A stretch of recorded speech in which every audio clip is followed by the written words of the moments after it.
Hello, everyone. We are here to kick off the Record to Report integrating siloed financial systems into value streams work session.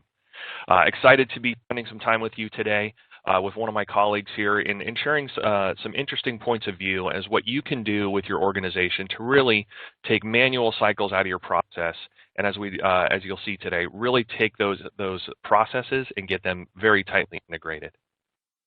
So as we get going, I wanted to introduce myself. My name is Jeremy Suharski. I'm a partner with Armanino. We are a large Blackline partner based here on the West Coast. And I have with me one of my colleagues, Nargis Adaran. Nargis is a manager in our consulting practice and focuses on the record-to-report solutions, including Blackline. From an agenda perspective, what are we going to cover today? Really want to focus on 4 core areas.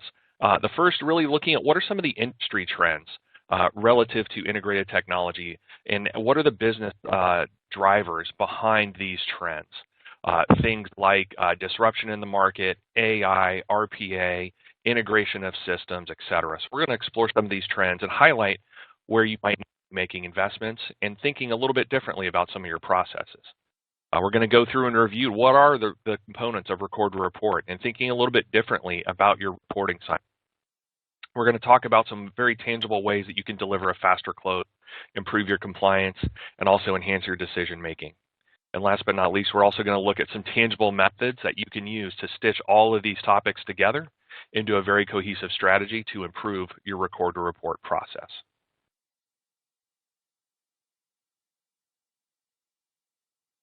And as we get going here, we want to give you Sorry, Nargis, I'll pause there and let you pick it up.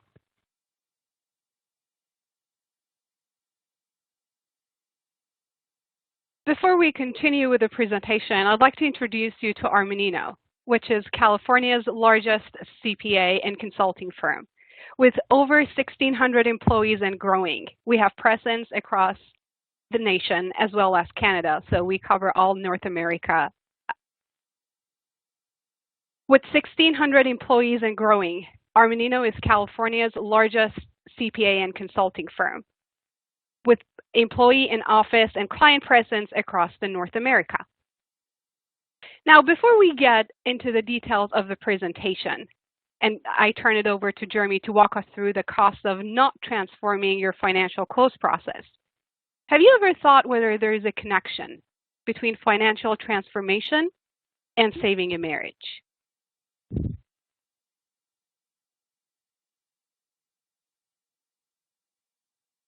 And that's a great question, and we'll come back and stitch that together here as we go through the discussion. But let's start by talking about this struggle to transform. We see a lot of research in the market. Armanino personally does a lot of research. One of the interesting statistics that we've identified through our work here, through our research, is that 73% of companies, CFOs and CEOs, have indicated that they believe that transformation is imperative to their business. Some of the other follow-on statistics that they've shared with us is a significant majority feel that if they do not transform and evolve, that they will not exist in 5 years. Yet a large majority of them do not have a separate budget allocated for digital transformation, for that evolutionary process that they need to go through. So it's very interesting. So if we then go look at where is the spending happening, and you look at it, 40% of all spending, technology spending in 2019 went towards what is generally categorized as digital transformation, rethinking processes, bringing new technology to existing processes. And the thing that's very interesting, though, is the success rate is not what you would expect. Despite a significant volume of money flowing into this, more than half of digital transformation efforts failed. And that's based on data from 2018. So slightly dated in that it's 2 years old, but I think it still stands to be very relevant. So you've got this big investment that's not paying off. Well, what's the root cause? And it's really interesting here. And at the end of the day, it comes down to not to the technology, not to how it's integrated or coded, but it comes down to folks like you and I. And it is 70% of the time, is because of resistance from employees. It's the people element. So as we'll talk today about how do you go down that transformation journey, down that road, thinking about people, process, and technology, and really thinking about it in that order. My people, my process, and my technology is going to be critical.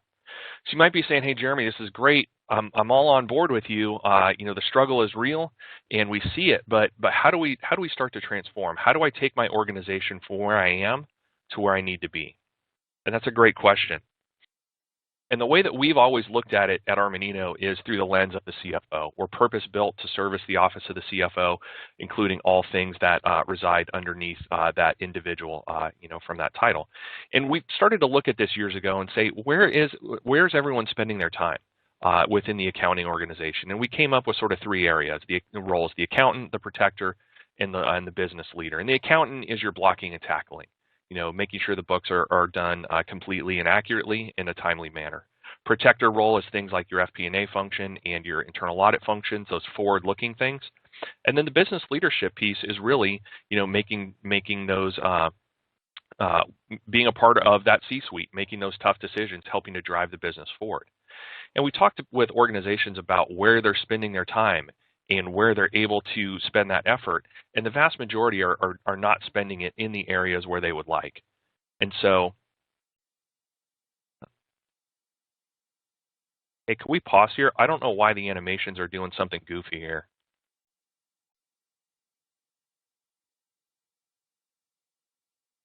What are they supposed to be doing?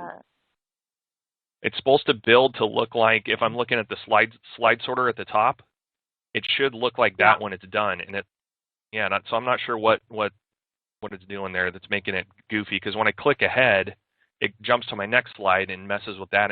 So it's like when I click to the slide, it builds all the animations simultaneously, which is weird. Can you just talk through it and I can add that in later? Yeah. Yeah. Okay. I don't know. So is it just then overlaying the audio on top of, and then you'll come back and add the correct slide in? Yeah. Yeah, I can do that. Man, I was messing with my flow. Dang it. That's okay. You were sounding fantastic. All right, so I've got it up on my other screen as well. So I'll speak to what I'm looking at here and then move ahead, and then Tracy, you and I could talk about it after the fact, okay? Yep. All right. I'll give it a little momentary pause here and then pick it back up. Perfect. So CFOs have recognized that they need to go through this transformation, and Armanino really wanted to build a strong point of view on this. So a number of years back, close to a decade now, we put together a piece of thought leadership. Is really our seminal piece of thought leadership, which we call the CFO Evolution. And what we did was we wanted to better understand and better articulate really where a CFO was focused and where they need to be focused. Because at Armanino, we are purpose-built to service the office of the CFO. And so what we did was we defined three roles working with our clients and really validating this in the market. The first role is the accountant. It's that individual kind of, behind the green visor, making sure the debits and credits are accurate, fast and timely, and accurate financials. The second role is the protector, and that's things like your forward-looking roles like FP&A and whatnot, seeing around that corner, making sure there's no surprises, as well as things like your internal controls and internal audit functions. And last but not least, a leader role, which is, being a part of the C-suite, being a strategic leader, driving the business forward. And what we asked organizations was, hey, where are you spending your time? And across the board, CFOs, and CFO organizations told us time and time again, we're spending too much time on the accountant and not enough time on the business leadership.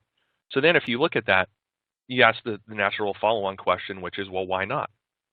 And it's because they need to go through this digital transformation, which can sometimes be challenging. We said, if you could have the perfect allocation of your time across these three roles, where would it be? And again, across the board, we heard time and time again that we really would flip it on its head. We would spend as little time as possible on the accountant function. We want that to be done timely and accurately. It's table stakes. It's a baseline activity we have to have, but we're spending too much time on it. And in turn, I want to be spending that time that I gain on business leadership. And so as we started to look at what's happened since we first published this, as I mentioned, nearly a decade ago, we've seen a lot of market disruptors. Even now, we're doing a virtual conference instead of an in-person one. So, obviously the impact of COVID, but you look at all of the different influences and disruptors in the market, technology really being one of the largest ones. We said we really think that CFOs have a very significant role that they can play in being transformative. And so that's where we developed and rolled out the CFO Evolution. We call it 2.0. And really it hinges on a CFO becoming one of two roles to really be a transformational CFO and adopting two different roles within their organization. And that's the role of the innovator and also the role of the influencer. And so as we go forward here in just a moment, we're going to talk about what that means. But the thought being here is really looking at the people, process, and technology, but looking at it through a slightly different lens, through that of an innovator and an influencer. And let's talk now about what that means.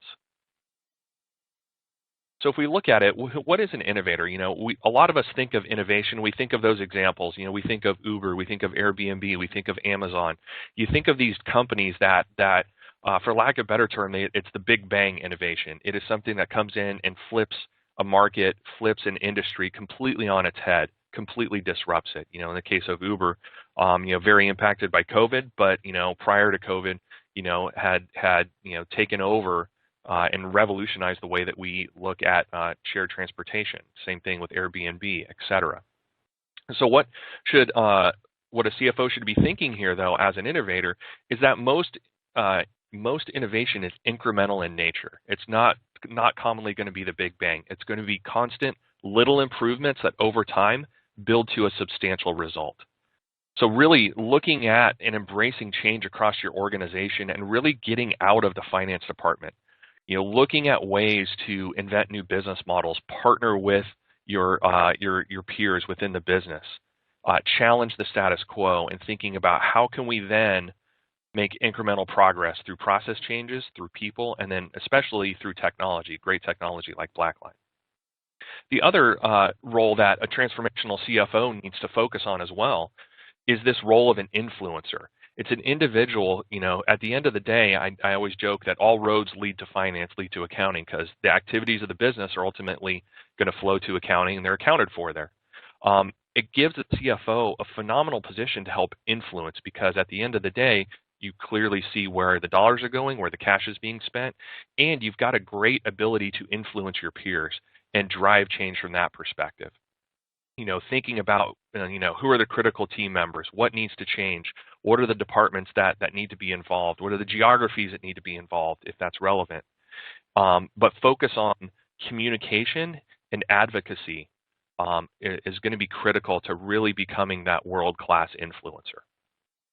So as we shift gears slightly here, we've talked about a little bit about, what are some of the trends in the market, what is the point of view that Armanino brings to the table, thinking about how we can be transformative. I think one of the first things that you can take back to your organization is to simplify the way that you look at your organization.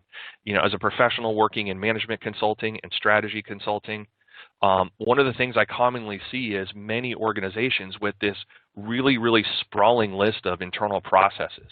And I think if you take a step back and look at it a little more simplistically, like we have here, I would challenge that just about any process that you've got internal to your organization is going to roll up to one of these three buckets.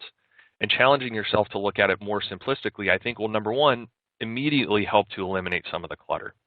So if you look at it, the revenue to cash cycle, thinking about how do we go from lead identification, lead generation, so all of your marketing activities, your internal, inside sales, your outside sales, et cetera, all the way down to how do we ultimately, receive cash and how do we recognize revenue. Looking at it through that lens and determining, hey, do we feel that we need to make further investment here? But starting with that lens of the revenue cycle. On the flip side, you've got the spend cycle. How do we go from identifying where we have a need that needs to be procured, whether it be for things like supplies, professional services, building, et cetera, and then how do we go through that cycle to identify and then procure those goods and ultimately send that cash back out the door. And Nargis, why don't you jump in here and talk to us a little bit more about how we could potentially look at the reporting cycle that might be different and a little more innovative than the way that CFOs historically have. Absolutely, Jeremy.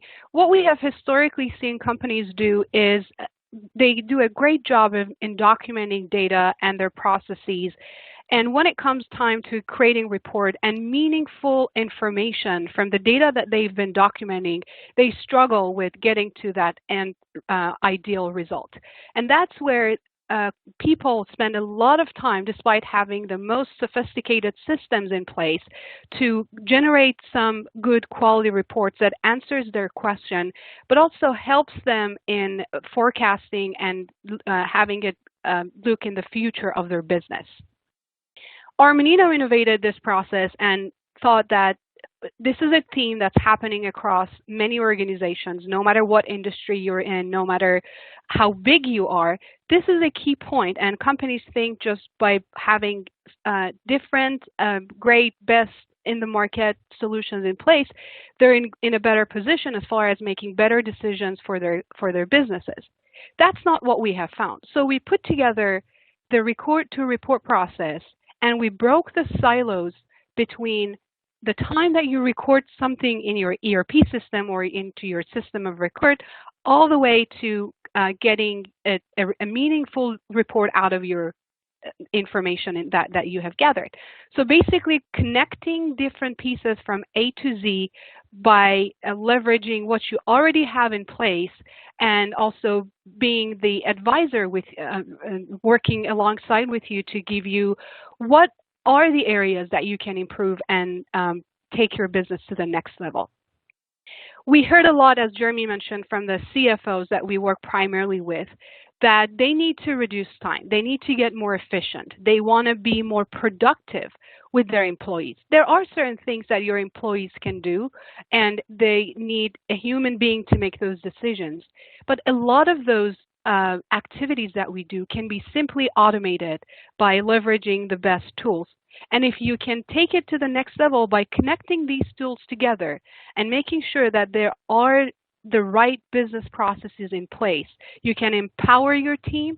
They will be more satisfied, they will be happier, and we know that happier employees make better stuff and serve your customers in a completely different level that ultimately is going to help your company to be a better place to work with.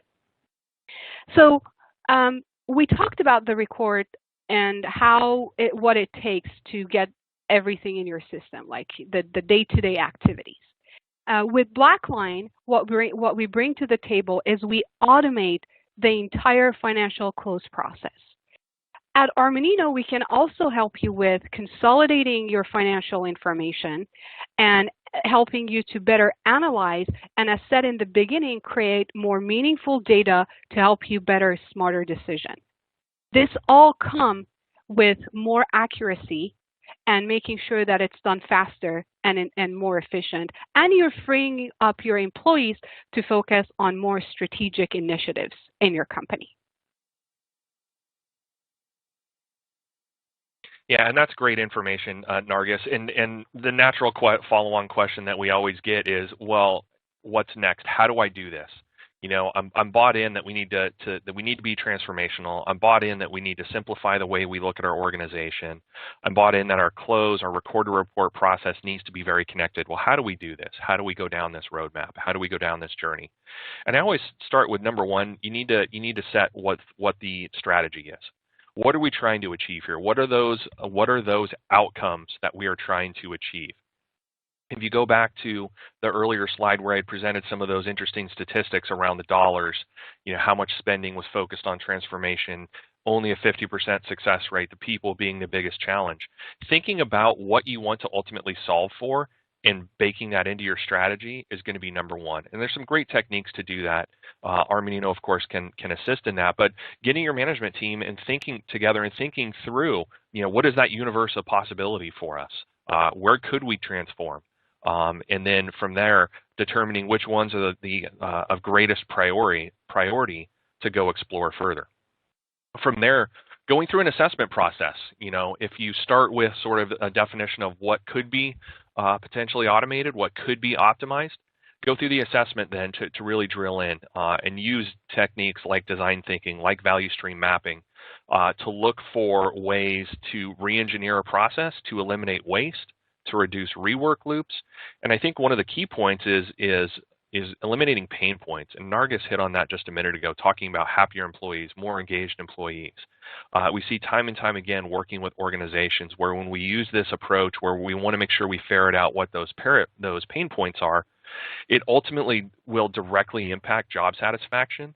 And what you'll find is employees have a lot of great ideas, but they sometimes get so bogged down in the day-to-day processing of their daily work, whether it be accounting, finance, etc., that it's difficult to turn and focus on how you then captured all of those current state pain points. And then the output of that assessment is fast forwarding and defining what a future state would look like. And that feeds right into step number 3, which is execution. So you define what the updated future state is going to look like, and it always begins with people. Do we have the right individuals with the right skill sets doing the right things? If not, then that can be a tough decision for organizations to make of, can we upskill those employees? Do we need to move them laterally, or do we ultimately need to look at replacement? And especially in times that we're in right now with a lot of uncertainty with COVID, et cetera, that can be a very challenging discussion to have, but it's also a very necessary one to have. In terms of determining how you move forward there. Executing on the people side, and then process and technology. I've said for the entirety of my 20-year career that I don't believe you're ever going to make meaningful change to your process without a meaningful change to technology. So making sure that you're looking at how you enable that new process, that future state with the technology. And then from there, step 4, I think this is one of the critical pieces. It's almost like the bookends. On the front end, you've got the strategy defining what is it that you're trying to impact. I want to remove X number of days from my close. Just going through this process with an organization that we're working to optimize their record to report process, and they said, hey, one of the key documents that we need for our monthly close does not get produced till day 11.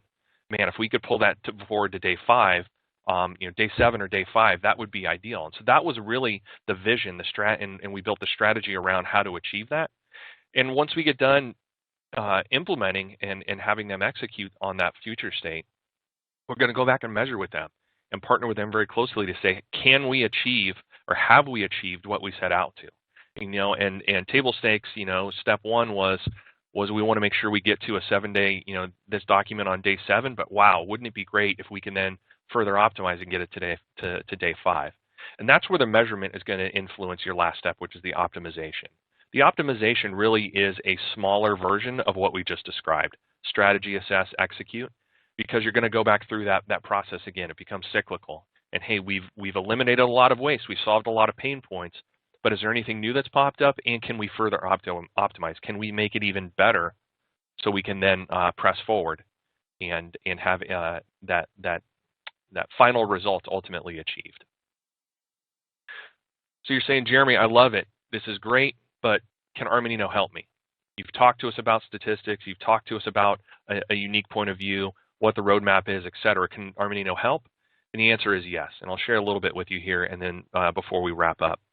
Strategy and transformation, as I mentioned, it's the practice area that I work in. I'm going to start there, even though it's number 4, because I think it really is one of the more critical ones. And it is the team that will come in and help you go through that assessment process, operate as an extension of management, and we could do everything from facilitating your strategy sessions, determining what those goals are, all the way through the assessment and implementation of it. From there, we'll jump back and go in order here. Data and analytics really is going to be critical as well. A lot of what we talked about, you heard Nargis talk about removing those manual steps and allowing machines to work and build a richer data set that your employees can then be interpreting, making business decisions on, et cetera. Having the underpinnings in your systems that allow you for this to have this data accessible in an easy to consume way is going to be critical. And it starts with really thinking, again, with beginning with the end in mind. From there, ERP and integrations, Nargis talked a lot about as well in the record to report slide about how do we stitch these components together? How do we make sure that we take these standalone systems and get data moving between them so we've got a more seamless experience? And then the last piece, stitching that together with record to report, thinking differently about your reporting cycle, looking at how we can use Blackline to eliminate those manual processes and streamline your close, and making sure that it's truly optimized and integrated. So those are the ways in which we can help. Now we teased at the beginning here, can can an updated record to report process, or can a transformation effort ultimately save your marriage? And so we want to make sure as we move forward here and we bring this one home, Nargis has a great story that she can share here that this really did result in someone having a happy marriage. So Nargis, I'll ask you to jump back in here and share that great story with our audience. Yeah, absolutely. I just want us to reflect for a moment and from a personal level, what would this entire financial transformation bring to our lives? And as Jeremy mentioned, this is one of the stories that we heard directly from one of our customers. They were able to free up the time that they used to spend at the office closing month-end close activities and processing all of them, and replacing all that with going back, being present at the dinner table with their families. Ultimately, they not only got better and more accurate results at work, but they were able to spend more time with their families and their loved ones.